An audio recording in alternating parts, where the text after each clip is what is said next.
it's Ginger from Stamping the Cape. I'm an independent Stampin' Up! Demonstrator, and it's a gorgeous day here on Cape Cod, and why aren't I at the beach? Well, I'm not a beach person, but I'm enjoying the dry weather before the humidity comes back.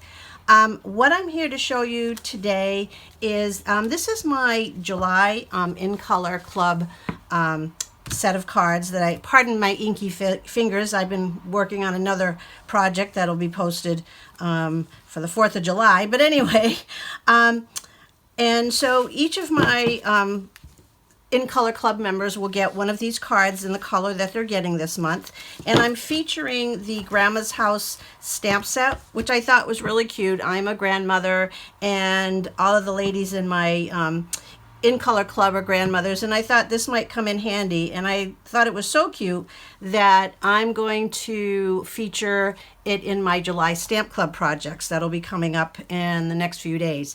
So you can come back for those. But I'm going to show you how I did this card and how I use the Stamparatus to line up these flowers on the side. And it's a real simple card. I'm actually starting to get better at doing simple cards. I kind of like the way these turned out. So this is the Seaside Spray, the Pretty Peacock, the Terracotta Tile, which is the one I'll do today, and the Rococo Rose. And unfortunately, our Purple Posy, still the ink pads that issue hasn't been resolved, so I still don't have those. So first, let's get started with the side stamping on the card. So I've got an 8.5 by 5.5 piece of the Terracotta Tile cardstock, and I forgot my bone folder, so I'll just use my Stampin' Blend there. And so what I did was, on my Stamparatus, I used the grid paper, and just as a point of reference, in the new catalog, and I meant to bring it over to show you, there is a pad that has the grid paper on it, and it is like washable apparently. I haven't got one yet, but I think what it does is it resolves the issue we've had with the depth of the plate to the Stamparatus. I actually created one using a piece of cardboard for a while, but I think I probably will invest in one of the more permanent ones. And I'm using some of our grid paper just so that it protects my surface. So what I've done is I'm going to take the card and I'm going to line it up with the 1-inch mark on and then along the edge here. And I'm going to take the stamp with the little flowers on it. And I probably shouldn't put it down that way because they're really sticky and I don't want it sticking to my paper. Okay, so what I did was I lined it, and I will be honest, this took a couple of tries, and I used some scrap paper. I usually use copy paper this size to line things up as trial runs when I'm doing things like this. But I just lined it up on the edge and just a scant down. I don't know if you can see, it's probably like about maybe an 1/8, which is about like that line mark from the top. So I'm going to pick that up. And so I'm going to stamp that one first, and I'm using my stamp case as a brace to ink up the flowers. Hopefully I'm still all in the picture here, and I'm going to stamp that first one. And the great thing with the Stamparatus is if you don't get a nice, clean, sharp image, you can ink it again. And as long as your cardstock doesn't move, you can ink it again. So like I did in one other project, I'm going to move this up 1/4 of an inch. And again, when some of these images, you can play around based on the depth of them. And on this one, I'm going to bring it down just 1. On one of my other projects, I brought it down 2 steps, I believe it was. So I'm just bringing it down 1, but I'm moving my cardstock up 1/4 inch on the grid. And then I'm going to stamp again. Oh, my fingers are really inky. And then I'm going to move it up one more time, another 1/4 inch. And I'll move my plate down 1 peg. So you can see how you get that nice even lining up of your image. And then one last time, I'm going to go up 1 more 1/4 inch. And I'm going to bring it down 1 peg. And this will be my last one. And see how that really lines up nicely at the top and the bottom. So I'll put this away. Make some room here. So all I did for this card was I actually have already stamped my image and colored it just to save some time. But I stamped the little house image that's on the in the set, and I used for this one, I used the coordinating Stampin' Blends on each of the card, but Terracotta Tile does not have coordinating colors in Stampin' Blends, but the Cajun Craze goes really well with it. So that's what I used. I started with a little bit of the light to fill in the heart, and then I went around with the dark. I don't know if you can see that. I went around with the dark and left a little center, sort of like a little mini heart in there. And then I just lightly colored. This is light Old Olive. Just went around to the trees. I didn't go crazy. I mean, if you want to color this all in, you could. And then I took a piece of the Terracotta Tile ribbon, and I used my scissors. And what I did was I actually cut it in half lengthwise, but before I did, because it is a woven linen ribbon, I took a piece of tear and tape and put it across the back. So now this will hold those linen threads from unraveling. And I'm very carefully going to cut down the middle, trying to catch that same thread all the way across. It doesn't have to be perfect. You can go back and fix this if it is too wonky. And I'm just going to go all the way across so that, as I said, that tape is holding that thread from unraveling. And then I'm going to take the tape off. I'm going to use my Take Your Pick tool and just make sure I get that off.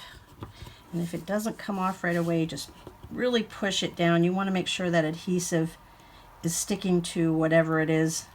There we go, that you've got it attached to. And then I'm just going to lay it across the base of my grass. I'm going to straighten that out a little bit. And then I'm just going to wrap those pieces around the back. And it works out really well. So I was really happy with how that little deal came out. So let's see, for the next thing, I've cut a piece of, this is 1 inch by about 5 1/8. The 1/8 mark is the one in between the 1/4 inch mark. And I just attached that here. I'll grab my snail. Oops, I got a dimensional stuck to my snail.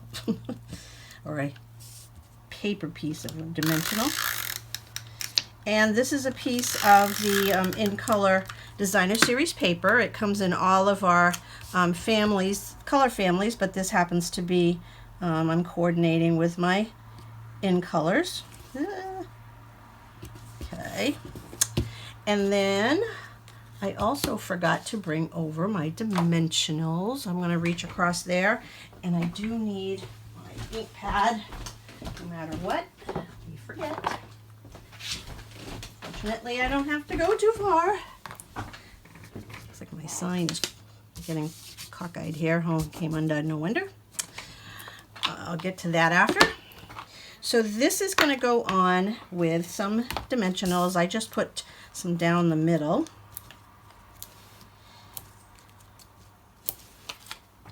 And we'll stick that on.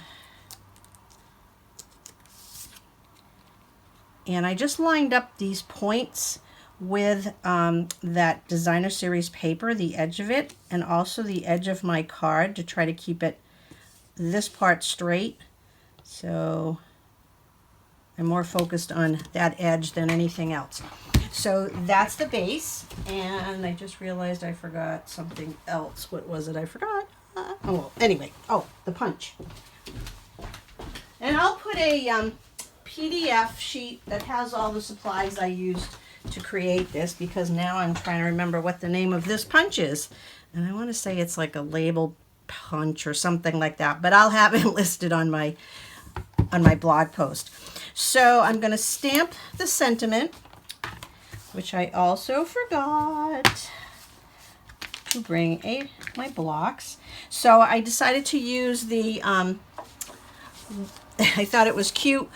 What happens at grandma's stays at grandma's. You could actually cover that up and use some stamps that, if you have letter stamps and say what happens in Vegas, that old saying.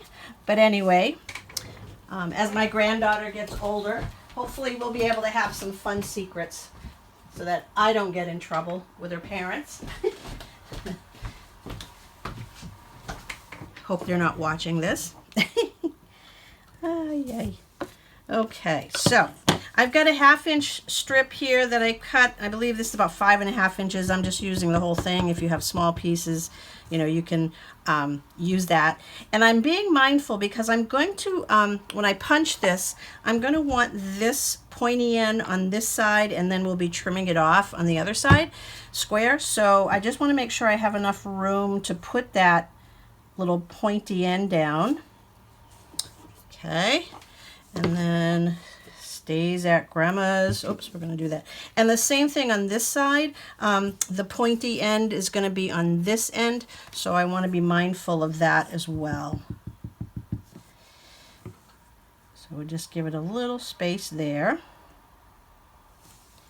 Okay, wow, I even stamped those pretty straight. Wow, well, it doesn't matter because it's going to, the punch is actually a little narrower, so it works out pretty well. So I'm going to just put this side in and line. I'm hoping I'm not staying in the camera, I think, but here we go. So as you can see, I'm pushing it closer to that pointy edge, and we're going to trim it off anyway. So I want to see if I can get that straight. Sorry, I have to tilt it so I can see. Here we go. I'll put that aside, and then I'm just going to push that through, and we're going to do the same on the other side, getting close to that left edge, because we are going to be cutting off right after those little dots.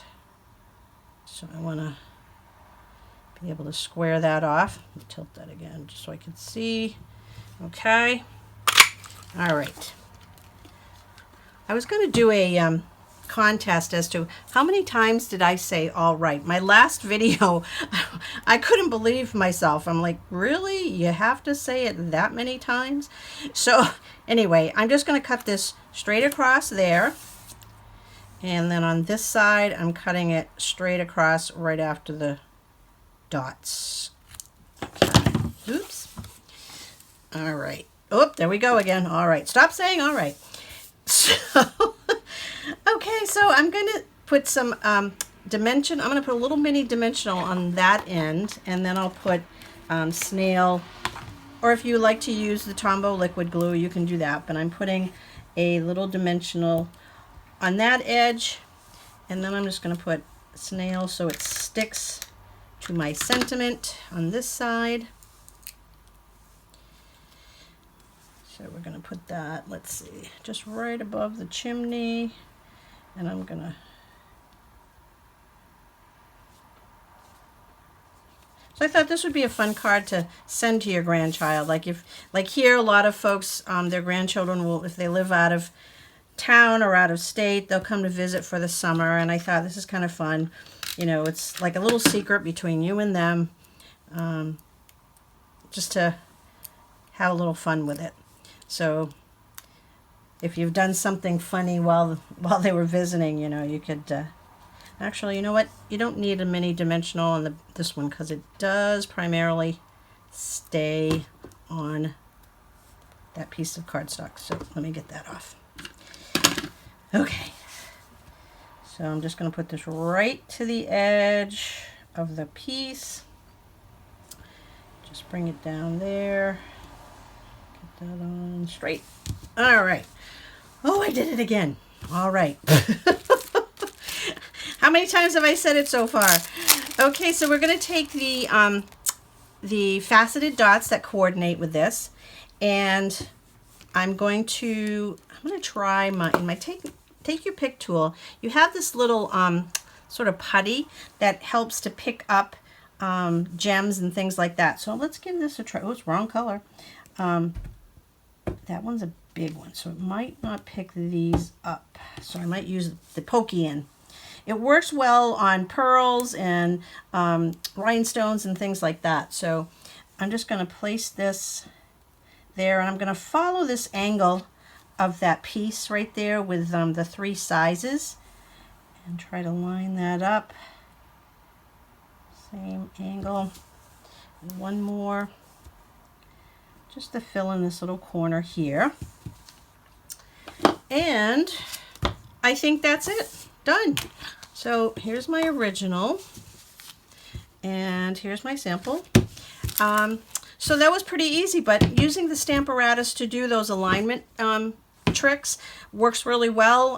You know, different size stamps, you just got to play around with it a little bit, but use a piece of scrap copy paper, cut to the size of your card, and you don't have to waste any cardstock that way. So I hope you enjoyed that. Just as a reminder, Paper Pumpkin, this month's, the July subscription, coordinates with our Woven Threads, Garden Lane, and Come Sail Away suites. So that's kind of a fun thing coming up. And starting today, it's bonus days for the month of July, which means when you spend $50, Stampin' Up! Will send you a coupon code via email. So make sure you use the same email for ordering and receiving your orders. But it's a $5 coupon that you can use towards a purchase next month. And don't forget, because I offer Mermaid Rewards, it's a customer reward system, and for every $50 you purchase, you also get rewards, build up rewards from me. So check that out on my blog. And also, if you've thought about either becoming a demonstrator, or you saw so many things that you liked in the annual catalog, new products, or you're just starting out and you'd like to build up your stash, there's a signing incentive, and you don't have to be a full-fledged demonstrator, you don't have to do workshops, but if you sign up between now and August 31st, you can select not only $125 in products, which is for $99, which is the norm. You can add an additional $30 in products to your starter kit, and then Stampin' Up! Will send you a coupon code that you can use from the month after you sign up until October 31st. Of $10 towards another purchase. So it's a great time to do it because the holiday catalog will be coming out very soon. In fact, demonstrators will get to see it online later this month, and we get to order a whole month early. So those details are also on my blog. And let's see, what else do I... oh, and not to forget, I'm doing a Christmas Stamp-A-Stack. It features the Lots of Cheers stamp set, and I'm doing 2 cards from the set. There's 15 cards, and I have 3 options. If you're a local person and you want to come and do it, it's the price is $30, and that will include the envelopes and everything. And if you're not local, or if you would like to start collecting some Stampin' Blends, there's an option for that where you could actually come and stamp the images, the sentiments, die cut, and then you could take them home. Or if you decide to, if you're a long distance customer, I will cut the stitched frames out for you, but you will have to have the stamp, which is actually option 3, which includes the blends and the stamp. So anyway, all that information is on my blog. I'll put links on my PDF so you can find everything. But thank you for listening, and don't forget this month's hostess code. If you use that hostess code, that's how you're going to get your Mermaid Rewards. All that information will be out there. Enough talking. We'll be back with my Stamp Club projects in a few days. Thanks so much. Bye-bye.